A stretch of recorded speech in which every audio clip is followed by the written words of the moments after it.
Dan Sullivan from Warren Oral Surgery. I'm going to review your postoperative instructions with you. So basically, this is a pamphlet that we give all our patients, and the first thing on the pamphlet is bleeding. So you will leave the office most likely with gauze in your mouth.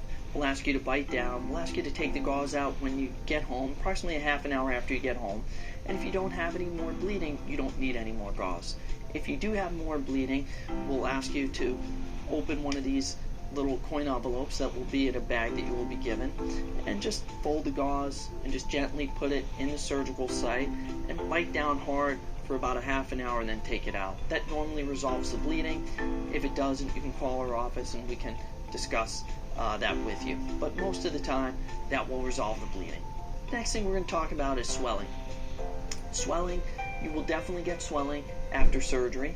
The peak is in about 2 to 3 days, and then it starts to go down. One thing that we know that helps with swelling is ice. We will give you an ice pack like this. It just basically goes around your head like this, and what you do is you will insert ice that will be given to you in a pouch here, and that will go in, and you put that around your head. What this does is it applies pressure to the site, and it also, the ice is going to reduce the swelling. So the pressure helps, and also the ice. So that's very important to use after surgery. It greatly reduces swelling. The next thing we're going to talk about is medications. Most likely you will have been given medications. One form of medication is a pain medication, which most likely you will have been given. Another medication is an antibiotic. In some cases you will need an antibiotic, and in some cases you will not, but definitely your doctor will discuss that with you.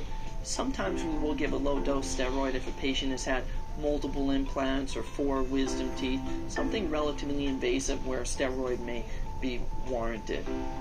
The next thing we're going to go over is oral hygiene. Basically, how do you keep your mouth clean after oral surgery? The day of the surgery, we don't want you to rinse with warm salt water. We don't want you to brush your teeth. The reason is we don't want you to spit. If you spit the day of the surgery, that can cause bleeding. Another thing that sometimes causes bleeding is utilization of a straw. You don't want to use a straw the day of the surgery. The other thing we're going to ask you to do is the next day, the following day after your surgery, we want you rinsing with warm salt water.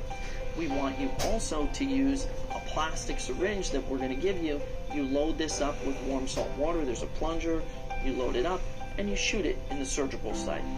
This will help keep everything nice and clean. You may have stitches.